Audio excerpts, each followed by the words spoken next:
Dear students of class 9, today we are going to study Newton's first law of motion. In our everyday life, we observe that force is required to make a stationary object to move or stop a moving object. Have you ever seen a ball kick on the ground, will be in motion, and after some time would naturally stop moving? The ball continues to move unless some external force is applied. Here comes Newton's first law of motion. To understand Newton's first law of motion, we need to understand unbalanced force.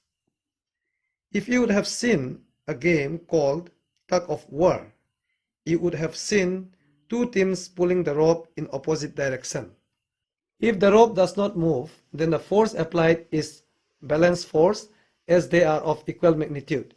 If one of the team applies greater force, it pulls the other team towards their side. It is called unbalanced force. As the two forces are of unequal magnitude, if one of the team let go, the opposite team falls backward. This tendency to fall backward is called inertia. That is, if an object is at rest, it tends to remain at rest, and if it is in motion, it tends to remain in motion. This property of an object is called inertia. There are three types of inertia. One is inertia at rest, inertia of motion, and inertia of direction. Certain experiences that we have while traveling in a bus can be explained on the basis of law of inertia. When a passenger is standing in a stationary bus, suddenly moves, the movement pushes the passenger backward. Why does this happen? This is due to the inertia of rest experienced by the passenger. In the upper part of the body is at rest when the bus is at rest. When the bus starts, all of a sudden, the lower part of the body is in contact with the vehicle, gets started moving. But the upper part of the body is at rest because of the inertia of rest. Inertia of rest is a tendency of a body to resist any change in its state of rest. What happens when a fast-moving vehicle turns right-hand curve on the road? The passenger tilts to the left.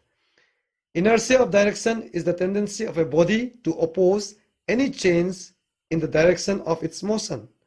While the application of brakes, the bus suddenly stops and the passenger tends to fall forward.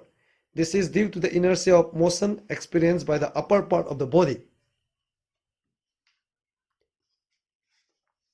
When the bus is moving, the whole body of the passenger is in a state of motion, a state halt caused by the lower part of the body. This is in contact with the bus, comes to rest.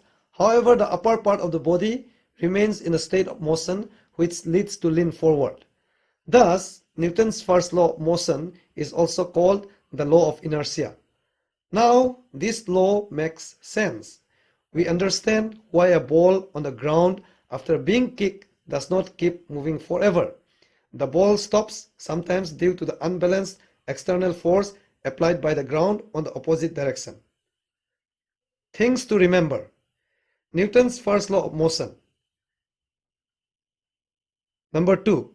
Two unequal opposite forces are called unbalanced force. Number 3. Newton's first law of motion is also called law of inertia. Number 4. The tendency of an object to continue in its state of rest or of uniform motion in a straight line is called inertia. Number 5. There are three types of inertia: inertia at rest, inertia of motion, and inertia of direction.